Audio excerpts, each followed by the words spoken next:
नमस्ते दोस्तों, मेरा नाम शेषराज है और मैं एक शराबी हूँ। हाय हाय हाय, सभी को नमस्कार, सभी को नमस्कार। भगवान की असीम कृपा है, अल्कोहलिक्स एनोनिमस का साथ है, आप सब लोगों की संगत है।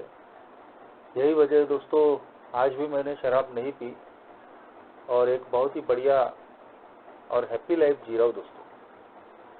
सबसे पहले तो दोस्तों फरीदाबाद फेलोशिप को मैं बहुत बहुत आभारी हूँ, जो उन्होंने मुझे आज अपने अनुभव साझा करने का मौका दिया। और जो टॉपिक रखा है दोस्तों, विलिंगनेस टू ग्रो, ये छठा महीना चल रहा है और सारे थॉट्स भी छठवें कदम पे ही है दोस्तों। और इस प्रोग्राम पे चलने के लिए, अपनी आध्यात्मिक प्रगति को बरकरार रखने के लिए एक सबसे बड़ी चीज जो आवश्यक है, 3 चीजों में से, वो 3 चीजें थी दोस्तों जो ए में आने के बाद पता चली कि मेरी ऑनेस्टी, मेरा ओपन माइंड और विलिंगनेस। तो इन 3 अपरिहार्य इनडिस्पेंसिबल चीजें जो है दोस्तों, इसमें ये जो विलिंगनेस है ये भी बहुत मायने रखती है दोस्तों। मेरी इच्छुकता, क्या मैं जिस दलदल में फंसा हुआ था, जो मुझे मौत के मुंह तक ले जा चुकी थी, बार बार फिर मौत के मुंह तक ले जाने का कोशिश कर रही थी, क्या मैं उस दलदल से निकलना चाहता हूँ? क्या मैं एक अच्छी जिंदगी जीना चाहता हूँ कि जो मेरे लिए भी और मेरे से जुड़े हुए लोगों के लिए भी एक बेहतरीन और उपयोगी जिंदगी हो? ये सारे सवाल दोस्तों मेरे सामने में थे। एक रॉक बॉटम अल्कोहलिज्म मैं झेल रहा था, 24 आवर्स का शराबी, जिंदगी के लगभग हर फ्रंट खराब, तबाह, बर्बाद। आखिरी दिनों के हाल ऐसे थे कि साफ साफ दिख रहा था कि इसी तरीके से अगर पीते रहूंगा तो मरना तय है। लेकिन दूसरा डर ये भी जिंदगी में काम कर रहा था कि शराब अगर नहीं मिली तो मर तो नहीं जाऊंगा। इतनी भयानक दुविधा में मैं दोस्तों आखिरी दिनों में फंस चुका था। एक सोशल बॉयकॉट झेल रहा था। उसके पहले काफी अच्छा मैंने मान सम्मान, नाम कमाया था। मेरे दोस्त, रिश्तेदार, पड़ोसी, एरिया के लोग काफी मेरी इज्जत करते थे। कम उम्र में ही, कम समय में एक अच्छा अपना नाम बनाया था दोस्तों मैंने। लेकिन इस अल्कोहलिज्म के दौरान वो सारा मिट्टी पलीत हो गया था और मुझे चाहने वाले, मुझसे सहानुभूति रखने वाले, प्रेम करने वाले, आखिरकार सब धीरे धीरे एक एक करके मेरे से दूर हो गए और मैं एक अकेलेपन में आ गया था, मैं और मेरी शराब। अगर एक वर्ड में बोलूं तो आखिरी दिनों में वो हाल थे कि सोशल बॉयकॉट। उसके पीछे का कारण भी था कि लोग मेरे से इतनी नफरत और गुस्सा क्यों करने लगे। 2003 में मैं बीमार गिरा, मुझे टीबी हो गई, एक पांव से हल्का लंगड़ापन आया और मैं सूख कर पूरा हड्डियों का ढांचा बन गया था। 11 महीने में बेड पे रहा था। इतना कुछ होने के बाद भी 11 महीने के बाद जैसे मैं दुरुस्त हुआ, चलने फिरने लगा, फिर एक बार शराब सामने में आई और मैंने फिर उसको नाना कहते हुए स्वीकार कर लिया। और ये देखकर दोस्तों मेरे जो चाहने वाले लोग थे वो सारे दुखी हो गए और जो बची खुची सहानुभूति थी मेरे लिए वो भी खत्म हो गई। और इसीलिए दोस्तों आखिरी दिनों में मैं एक सोशल बॉयकॉट का शिकार था। शायद दोस्तों ये जो परिस्थितियां मेरी जिंदगी में पैदा हुई थी, इन्हीं चीजों ने दोस्तों मुझे इस दलदल से निकालने में मदद की। हमारी 12 कदम 12 परंपराओं की जो पुस्तक है, उसमें पहले कदम में ही आखिरी में लिखा है कि कौन इस प्रोग्राम को रिगरस ऑनेस्टी से लेना चाहेगा, कौन अपनी छानबीन करेगा, कौन गुनाहों को कबूल करेगा, कौन अपनी भरपाइयां करने के लिए तैयार होगा। कौन दूसरों की मदद के लिए अपना टाइम, टैलेंट और ट्रेजर खर्च करेगा? मेरे जैसा जो अल्कोहलिक है, जो एक सेल्फ सेंटर्ड इंसान है, जो अपने ही इर्द गिर्द घूमता है और अपने ही स्वार्थ के लिए जीता है, तो शायद ही ये काम करने के लिए वो तैयार होगा। लेकिन जब तक सवाल उसकी जिंदगी और मौत का न बने, और जो दोस्तों मेरे लिए ये जिंदगी और मौत का सवाल था, क्योंकि मैं पहले मौत देख चुका था नजदीक से, और आखिरी दिनों में फिर अब मरता तब मरता ऐसी स्थिति थी, हाथ पांव टेढ़े हो जाना, चक्कर आकर गिरना। तो शायद ये जो किंग अल्कोहल था, इसी ने दोस्तों मुझे इतनी बेदम और चौतरफा मार मारी कि जिसकी वजह से दोस्तों मेरे अंदर थोड़ी बहुत विलिंगनेस पैदा हुई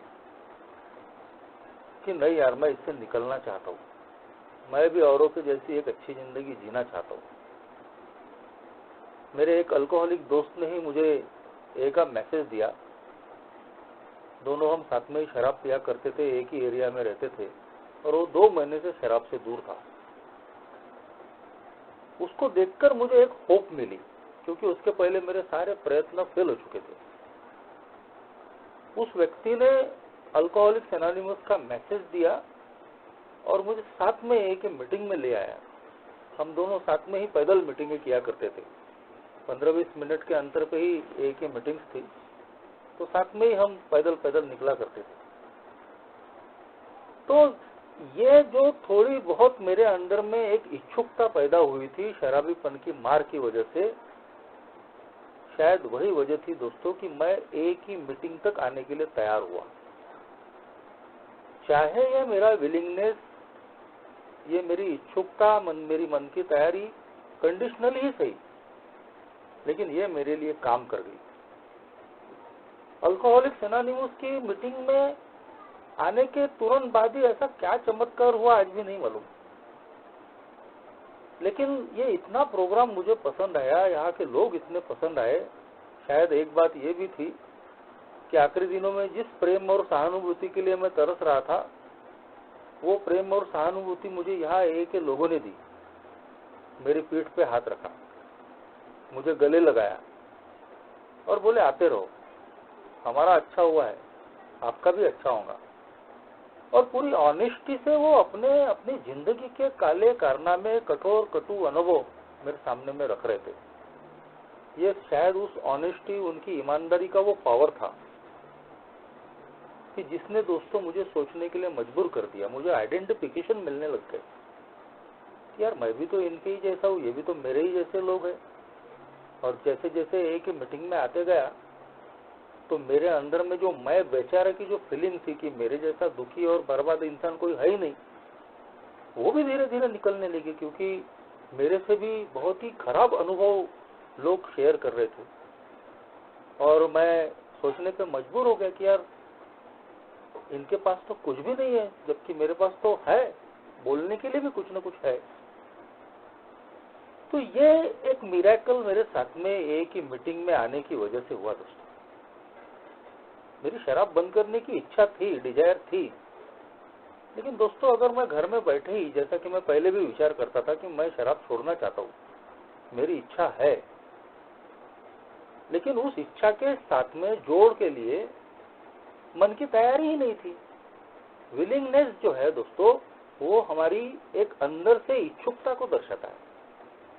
डिजायर में और विलिंगनेस में यही फर्क मैंने समझा कि डिजायर यानी मेरी इच्छा है सिर्फ, लेकिन विलिंगनेस एक ऐसी चीज है कि जो ये दर्शाती है कि हाँ, मैं अंदर से अब तैयार हूँ, मैं इस भयानक अल्कोहलिज्म की दलदल से निकलना चाहता हूँ, मैं अपने आप को बदलना चाहता हूँ, मैं एक अच्छी जिंदगी जीना चाहता हूँ। बगैर इस विलिंगनेस के दोस्तों मेरी जिंदगी में किसी भी तरीका का कोई बदलाव नहीं हो सकता। अल्कोहलिक्स एनोनिमस की मीटिंग में आने के बाद में, जैसा कि हम सभी जानते हैं, ये इतना सिंपल और सरल प्रोग्राम है कि जो भी इसको ईमानदारी से, ओपन माइंड से और विलिंगनेस से अगर प्रोग्राम जीना शुरू करता है, तो ये प्रोग्राम हम सब के लिए काम करता है। कोई भी इसमें सफल हो सकता है। और मेरे साथ में वो हुआ। जो अल्कोहल का ऑब्सेशन मैं 15 साल झेला, अल्कोहलिक्स एनोनिमस की मीटिंग में आने के बाद में वो मिरेकल हुआ कि वो अल्कोहल का ऑब्सेशन बिल्कुल निकल गया। पिछले 13 सालों में मुझे कभी भी पीने के ऑब्सेशन नहीं आए। ऑब्सेशन का मतलब है दोस्तों एक जुनून, एक पागलपन, शराब के बारे में हल्का विचार नहीं। ऑब्सेशन वो चीज है कि जब पीने का उन्माद हम पे छाता है तो दुनिया की कोई मानवीय शक्ति हमको रोक नहीं सकती।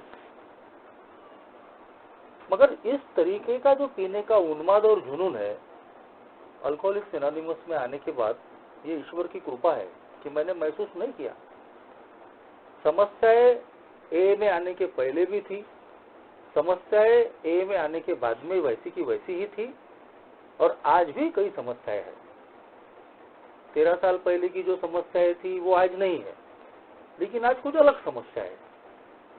लेकिन मेरी समस्या और शराब का दूर दूर तक कोई संबंध नहीं है। ये सिर्फ और सिर्फ अल्कोहलिक्स एनोनिमस की ही प्रोग्राम की बदौलत अनुभूति हुई है दोस्तों। यही मेरा स्पिरिचुअल एक्सपीरियंस है जो मैंने एक ही मीटिंगों में अनुभव किया आप लोगों के अनुभव से। तो अल्कोहलिक्स एनोनिमस में आने के बाद जैसे कि ये प्रोग्राम हर किसी के लिए काम करता है, मेरे लिए भी काम किया। और जो जुनून, जो पागलपन अल्कोहल के मामले में मेरे अंदर में था, वही जुनून, वही पागलपन मैंने देखा दोस्तों अल्कोहलिक्स एनोनिमस की मीटिंग्स के लिए मेरे अंदर में पैदा हो गया।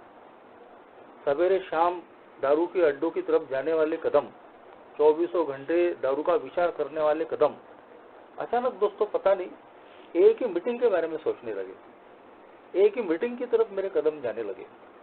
2 महीने के बाद जिसने मुझे मैसेज दिया था वो मेरा दोस्त फिर दोबारा शराब पीना शुरू कर दिया उसने। लेकिन मैंने अल्कोहलिक्स एनोनिमस की मीटिंग नहीं छोड़ी। शुरू में मैंने उसको समय देना शुरू किया, काफी उसके मैं पीछे पड़े रहा, लेकिन वो मानने को तैयार नहीं था। तो मैं शुरू से ही दोस्तों जो सीनियर सदस्य, जो ओल्ड टाइमर थे, उनके टच में हमेशा रहा। उनको मैं अपनी बातें शेयर करते रहा। जब मैंने स्पॉन्सर रेगुलर नहीं भी बनाया था तो भी मैं ओल्ड टाइमरों के टच में रहता था। तो एक ओल्ड टाइमर ने मुझे बोला कि बोले फिलहाल में आप उसको छोड़ दो, बोले आप अपनी सोबरिटी की तरफ देखो, बोले भगवान की इच्छा होगी तो वो जरूर वापस आएगा। तो दोस्तों कुछ दिनों के लिए मुझे उसको छोड़ना पड़ा, क्योंकि मेरी सोबरिटी फर्स्ट इस पे थी। फर्स्ट प्रेफरेंस मेरी अपनी सोबरिटी को था। लेकिन मैंने उनसे, मेरे दोस्त से संबंध नहीं तोड़े, मैं उनसे बीच बीच में मिलते रहा, और भगवान की कृपा हुई कि 1 साल के बाद में वो भी वापस आए। आज वो भी सोबर है। तो जब ये हादसा मेरे साथ में हुआ, लेकिन उसके बावजूद भी दोस्तों मैं अल्कोहलिक्स एनोनिमस की मीटिंग का दामन नहीं छोड़ा। क्योंकि दोस्तों कई बार मैं देखता हूँ कि बहुत सारी चीजें हमको मजबूरी में करनी ही पड़ती है, उसके सिवाय हमारे पास में कोई दूसरा तीसरा ऑप्शन होता ही नहीं। अल्कोहलिक्स एनोनिमस की मीटिंग करना, अल्कोहलिक्स एनोनिमस के प्रोग्राम को प्रैक्टिस करना, ये मेरे लिए इंडिस्पेंसिबल था, अपरिहार्य, करना ही पड़ेगा। उसके सिवाय मेरे पास में कोई चारा ही नहीं था। और इसीलिए दोस्तों मैं शुरू से ही निरंतर एक ही मीटिंग से जुड़े रहा, लेकिन मैं प्रोग्राम की तरफ में ध्यान नहीं दे पा रहा था। बहुत जल्दी मैं एक ही सर्विस में आ गया। Group service, carrying the message करना, 12 स्टेप करना, ये सारी चीजें शुरू से ही शुरू हो चुकी थी। और बड़ा मजा आता था कि किसी को मैसेज दे रहे हैं, फिर वो एक ही मीटिंग में आ रहा है, सोबर हो रहा है, तो बहुत अच्छा लगता था कि यार देखो कम से कम अपनी वजह से किसी की जिंदगी बच रही है। मुझे भी अच्छा लग रहा था और लोगों में नाम भी हो रहा था, मेरा नाम ले रहे थे लोग। अरे देखो एक जमाने का इतना बड़ा शराबी बेवड़ा आज लोगों की शराब छुड़वा रहा। अब वो लोगों को थोड़ी मालूम था कि मैं खुद तो अपनी शराब बंद करने के लिए अल्कोहलिक्स एनोनिमस और जो भी मेरी हायर पावर थी उसके ऊपर डिपेंड हूँ। तो लोगों को नहीं मालूम था, पर लोग बोलते थे ऐसा कि यार एक जमाने में बहुत बड़ा बेवड़ा था और आज लोगों की दारू छुड़वा रहा। क्योंकि मैंने अपनी अनामिकता को एक बाजू में रख के मैंने पूरी खुलकर काम किया दोस्तों। ये में पब्लिक लेवल पे जरूर मैंने अपने आप को अनाम रखा, लेकिन जो छोटे लेवल पे, जो मिनी सेमी पब्लिक लेवल पे, मैंने कभी अपने आप को अनामिकता का बहाना नहीं बनाया, क्योंकि मैं जानता था कि मेरा अपना जिंदा रहना जरूरी है। अनामिकता की आड़ लेके मैं ए के प्रोग्राम को रोककर नहीं रख सकता। कहाँ अनामिकता प्रैक्टिस करनी है ये मुझे धीरे धीरे सीखना पड़ा, तो मैंने खुल के ए में काम किया। मैंने अपनी बस्ती में, अपने इलाकों में भी खुलकर मैंने काम किया, और जिसकी वजह से मैं लोगों की नजरों में रहा। लेकिन ये मुझे ऐसा लग रहा था कि जिंदगी बढ़िया चल रही है। मेरी जिंदगी की इतनी बड़ी जो समस्या थी, शराब, वो दूर हो चुकी है। वो मेरे लिए एक बहुत बड़ा गिफ्ट था, बहुत बड़ा मिरेकल था। और दूसरा, मैं देख रहा था कि जो मान सम्मान में खो चुका था, जो एक सोशल बायकॉट का मैं शिकार था, आज धीरे धीरे लोग फिर से मुझे अपनाने लगे हैं, फिर मेरा मान सम्मान मुझे वापस दे रहे हैं। तो बस इन्हीं चीजों में मैं खुश हो रहा था। ए में आने के बाद में मेरी शादी हुई, और शादी होने के बाद में दोस्तों एक अच्छी बीवी मिली, बच्चे हुए, धीरे धीरे काम धंधा ठीक होने लगा, और अल्कोहलिक्स एनोनिमस की सर्विस में तो मैं था ही। तो मुझे लगा कि यही जिंदगी है। अपने आप को इतना कुछ मैंने ए की सर्विस कैरिंग द मैसेज में बिजी कर लिया था कि मैं ये भूल गया कि मुझे अपने आप के ऊपर में भी काम करना है। ये जो प्रोग्राम है, ये 12 कदमों का प्रोग्राम है।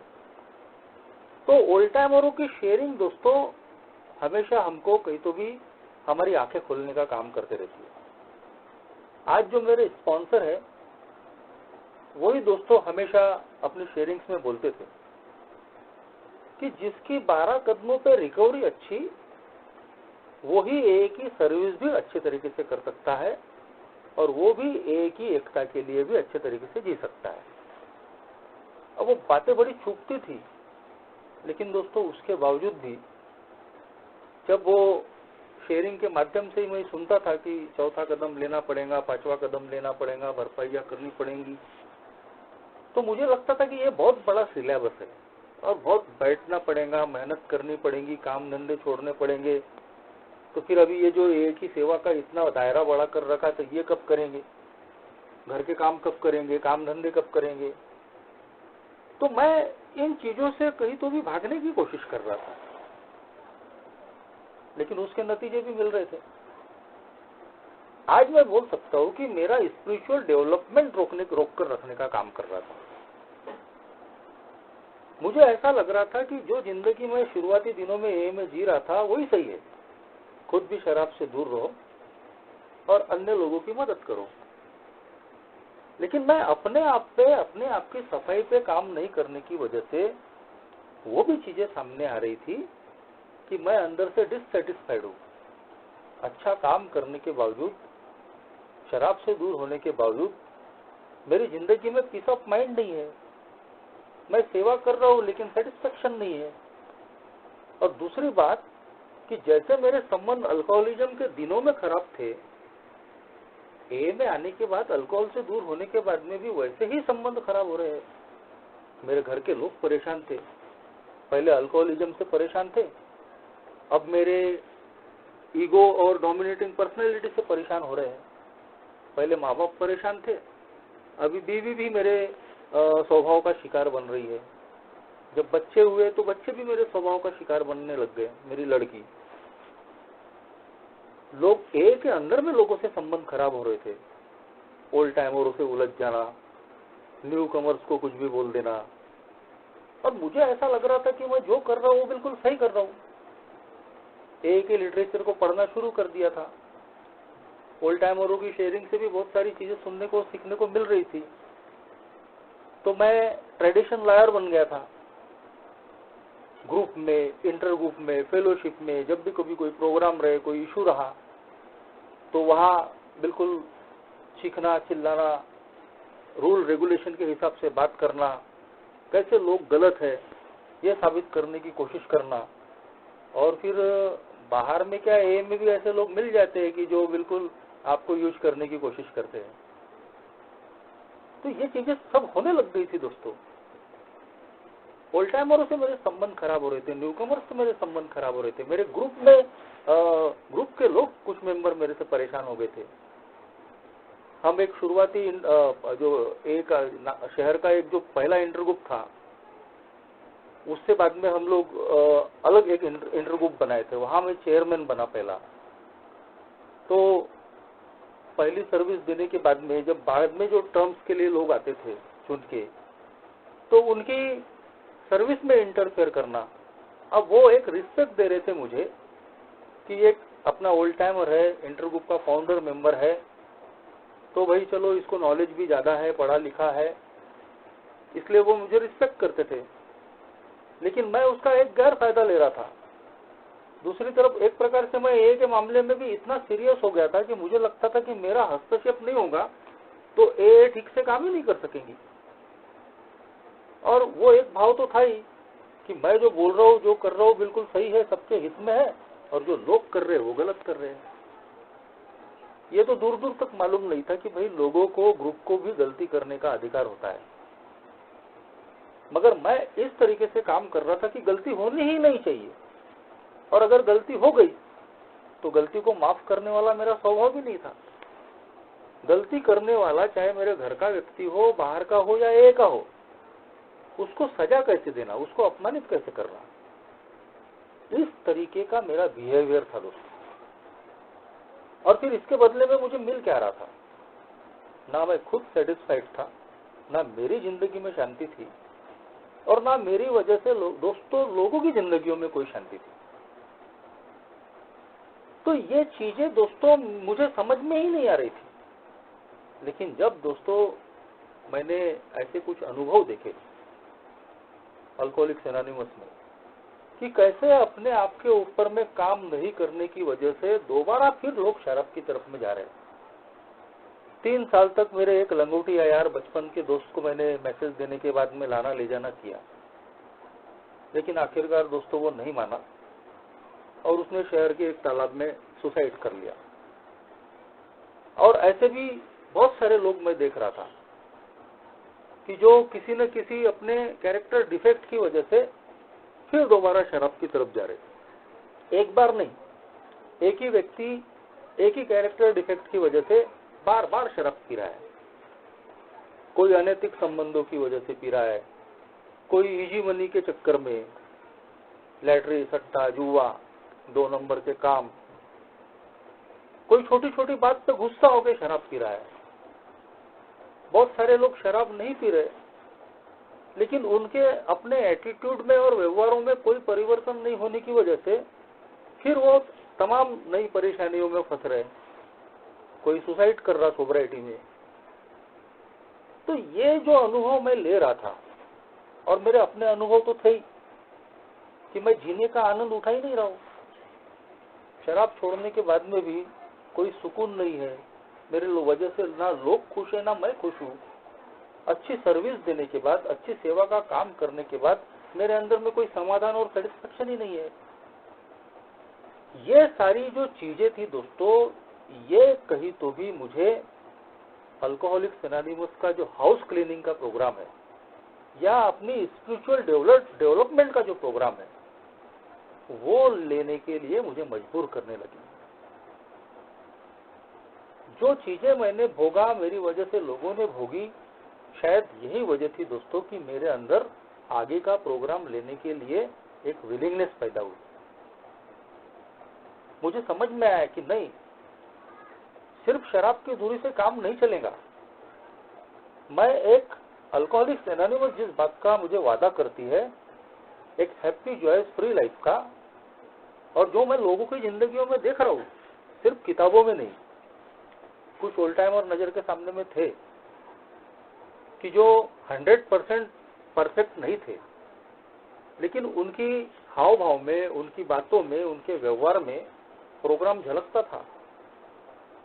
मेरे उनको अपमानित करने के बाद भी, उनसे मुजोरी करने के बाद भी उन्होंने मुझे गले ही लगाया, मुझे माफ करते ही चले गए।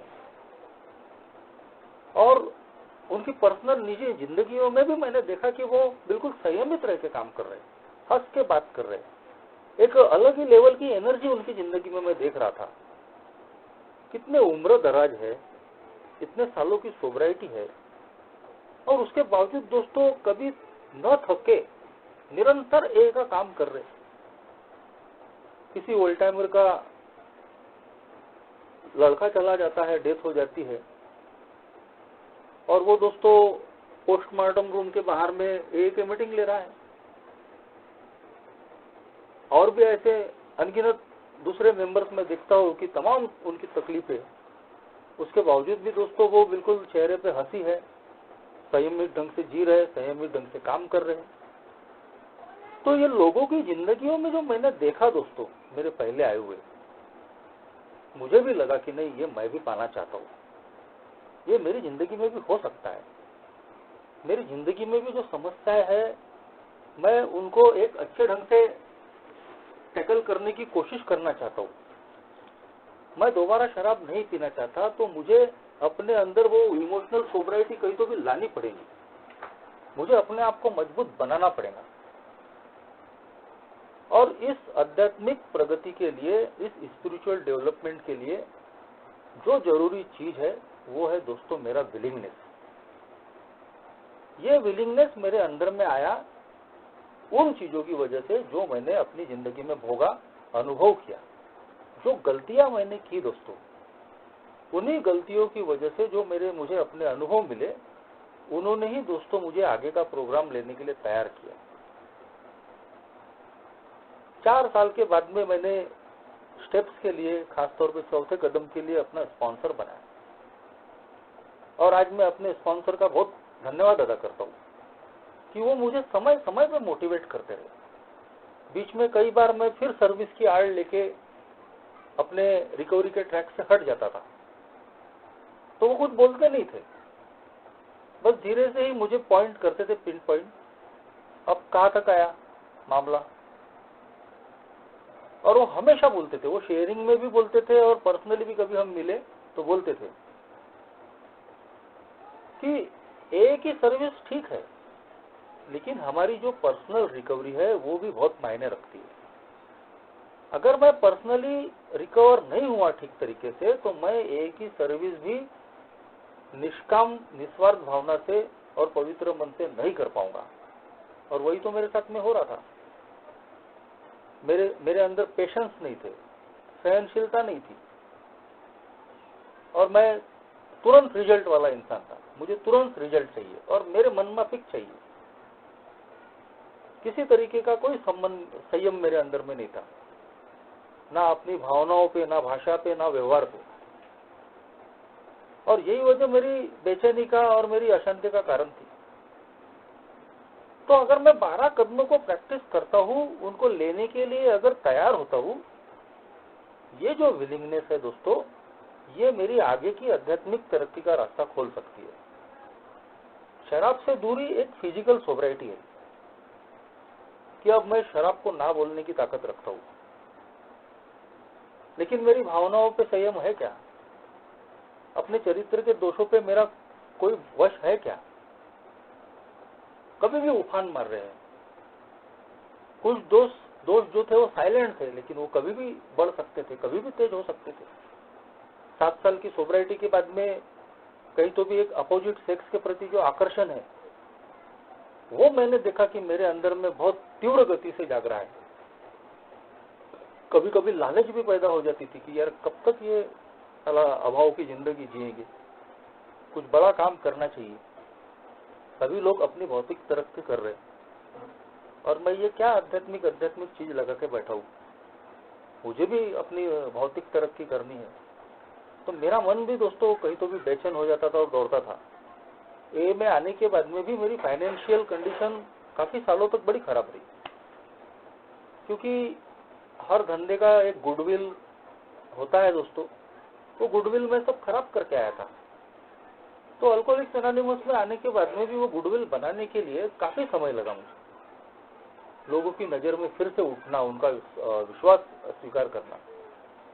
तो शुरू के दिनों में जो आर्थिक स्थिति खराब थी, तो ऐसा तनाव में आ जाता था आदमी कि मैं अपना प्रोफेशन बदलने के विचार में आ गया था। तो ये जो सारी चीजें थी, मेरे स्वभाव की जो कमजोरियां उजागर हो रही थी, वो मुझे सचेत कर रही थी। मेरे स्पॉन्सर, ओल्ड टाइमरों की शेयरिंग, ये मुझे अलर्ट कर रहे थे कि अल्कोहलिज्म एक बहुत ही खतरनाक, कनिंग, बैफलिंग और पावरफुल डिजीज है। इसको हल्के में मत लो। और इस खतरनाक पावरफुल डिजीज से अगर बचना है तो आपको अपनी स्पिरिचुअल ग्रोथ के लिए काम करना ही पड़ेगा। क्योंकि मेरी शराब की दूरी इस बात पे टिकी हुई है कि आज के दिन मेरी स्पिरिचुअल कंडीशन कैसी है, क्या मैं स्पिरिचुअली फिट हूं। अगर मैं आज के दिन स्पिरिचुअली फिट नहीं हूं, मेरा मन संयम से भरा हुआ नहीं है, मेरी भावनाओं पे संयम नहीं है, मेरे विचारों पे, मेरी भाषा पे संयम नहीं है, तो मैं हमेशा खतरे में हूं। जो शराब है वो इतना किंग अल्कोहल इतना खराब है कि वो कभी भी मेरे पे घात कर सकता है। तो बड़ी मुश्किल से चौथे पांचवें कदम पे मैंने काम करना शुरू किया। एक लंबा सफर मैंने तय किया, बहुत समय लिया मैंने उसमें। मेरे स्पॉन्सर ने मेरी हौसला अफजाई करते रहे और आखिरकार कई लंबे अंतराल के बाद मैंने अपना चौथा स्टेप लिया। पांचवें कदम पे अपने स्पॉन्सर के साथ में सारी चीजें 1 to 1 डिस्कस की। मेरी बीमारी का जो एग्जैक्ट नेचर है, एग्जैक्ट नेचर ऑफ और रॉन्ग, ये स्पॉन्सर के साथ डिस्कस करने से सामने आ जाता है दोस्तों, आ गया। डायग्नोसिस हो गया बीमारी का कि शराब सिर्फ एक सिम्टम है, असल जड़ कुछ और है। असल जड़ मेरा इज्म है, मेरी पर्सनालिटी है। और वो क्या कमजोरियां है मैं खुद देखने लगा। मैं रिजेंटमेंटफुल इंसान हूं। 250-300 लोगों के प्रति मेरे रिजेंटमेंट, पिताजी से जो शुरू हुआ रिजेंटमेंट का सिलसिला, खुन्नस का सिलसिला, लिस्ट बढ़ते ही चली गई। अल्कोहलिक्स एनोनिमस के 60-70 मेंबरों से रिजेंटमेंट। और सबसे बड़ी बात कि जिस स्पॉन्सर के सामने साथ में मैं चौथा पांचवा कदम ले रहा हूं, उस स्पॉन्सर के प्रति भी मेरे मन में रिजेंटमेंट थे। और मैं अपने भगवान का शुक्रिया अदा करता हूं, स्पॉन्सर का भी शुक्रिया अदा करता हूं कि उन्होंने मुझे इतनी हिम्मत दी, इतना करेज दिया कि अपनी रिजेंटमेंट की इन्वेंट्री में मैं अपने स्पॉन्सर के बारे में भी लिख सका। और मेरे स्पॉन्सर ने भी उस पर चर्चा की। बाकी उस पर ज्यादा चर्चा करने की गरज गिरी ही नहीं, क्योंकि ज्यादातर जो मैंने रिजेंटमेंट पाले थे तो मुझे खुद ही अपनी गलती का एहसास हो गया। मुझे अपने आप से ही हंसी आई कि गलत कौन है। तो ज्यादा डिस्कस करने की आवश्यकता ही नहीं पड़ी। मैक्सिमम रिजेंटमेंट जो थे, गुस्सा, खुन्नस, नाराजगी थी, वो ऐसे ही निकल गई जैसे ही मैंने अपनी इन्वेंट्री ले ली। तो पांचवें कदम के बाद में मेरी असली बीमारी क्या है मुझे पता चल गया दोस्तों। मैं एक इगोइस्ट पर्सनालिटी का इंसान हूं। मैं रिजेंटमेंट से भरा हुआ इंसान हूं। मेरे अंदर ईर्ष्या भी है। जो मैं नहीं कर पा रहा हूं, अगर वो लोग कर पा रहे हैं तो मुझे उनसे जलन होती है और मैं उनका कैरेक्टर असैसिनेशन करना शुरू कर देता हूं। एक खून होता है दोस्तों कि हम किसी न किसी औजार से किसी का करते हैं, और दूसरा होता है दोस्तों कि हम उसके चरित्र की हत्या करते हैं, उसके बारे में निंदा, चुगली, र्यूमर्स फैलाना। कोई आगे बढ़ रहा है, अरे तुमको क्या मालूम, अरे वो तो गलत धंधे करके आगे बढ़ रहा है। मेरे जो प्रोफेशन के कलीग थे, जो मेरे साथी थे, मेरे साथ पढ़ने वाले, जब उनकी शादियां हुई, वो कार लेने लगे, उनकी भौतिक तरक्कियां हुई, तो उसकी तुलना जब मेरे से कोई करता था तो मैं उनको बोलता था, अरे तुमको मालूम है क्या वो कैसे गलत धंधे कर रहे हैं, रोज गालियां खा रहे हैं वो लोगों की। अब वो गालियां खाए या कुछ भी करे, मुझे उससे क्या, मैं उनका कैरेक्टर असैसिनेशन क्यों कर रहा हूं। अपनी इन्वेंट्री में समझ में आया कि मैं उनके प्रति जेलस था। अल्कोहलिक्स एनोनिमस में हम लोगों के प्रति जेलस हो जाते हैं। जब मुझे शेयरिंग के मौके मिलते थे शुरू में, तो मैंने देखा कि मेरे से पहले आए हुए लोग मुझसे जेलस फील करते थे, और वो दिखता है दोस्तों। लेकिन एक समय ऐसा आया कि जब मेरे सामने में कोई आगे बढ़ रहा था तो मैं उसके प्रति जेलस फील करने लग गया था। तो ये मेरी सारी जो भावनाएं, भावनात्मक जो कमजोरियां है, वो सब उजागर हो रही थी दोस्तों। और इसकी भीषणता, इनकी भयानकता भी मुझे समझ में आ रही थी कि इन चरित्र के दोषों के साथ, इन कमजोरियों के साथ मैं एक हैप्पी जॉयस फ्री लाइफ नहीं जी सकता। मैं किंग अल्कोहल का मुकाबला नहीं कर सकता। जैसा मैंने मेरे पहले आए हुए, मेरे बाद में आए हुए, मेरे साथ में आए हुए लोगों को फिर शराब की तरफ में जाते हुए देखा है। कुछ लोगों ने शराब नहीं पी, लेकिन उनकी जिंदगी एक नाखुश जिंदगी बन चुकी है, कई समस्याओं में वो ग्रसित है। तो ऐसी जिंदगी मेरी भी हो सकती है, और कुछ हद तक तो हो ही रही थी मेरे स्वभाव की वजह से। मेरा जो बात करने का लहजा था, कई बार हम लोग हमारी सोच अच्छी होती है, उद्देश्य अच्छा होता है, लेकिन बात करने का तरीका गलत हो जाता है।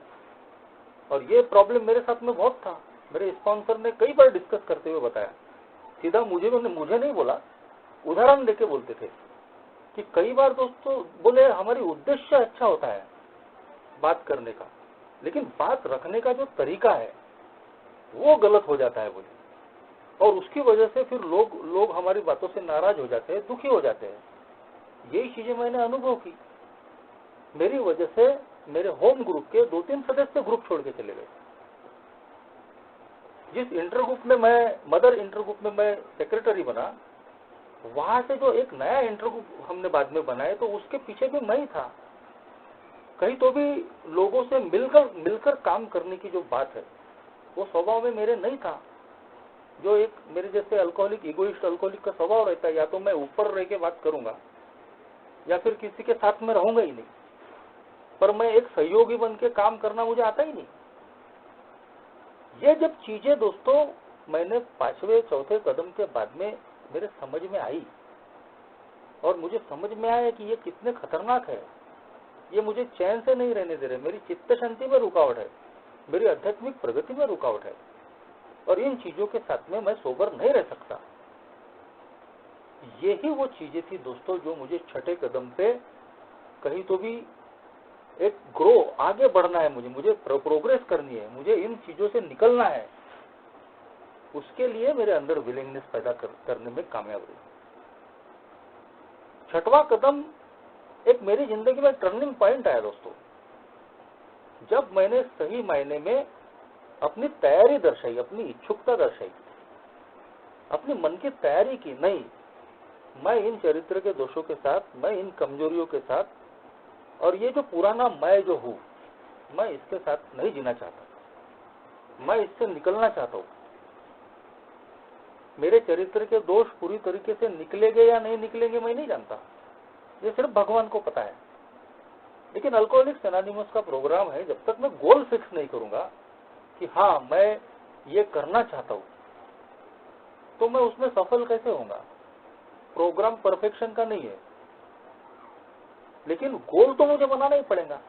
मैं जब जानता हूं कि ईगो मेरा प्रॉब्लम है, तो मैं गोल ही नहीं बनाऊंगा कि नहीं मैं अपने ईगो को छोड़ना चाहता हूं, तो काम शुरू कैसे होगा।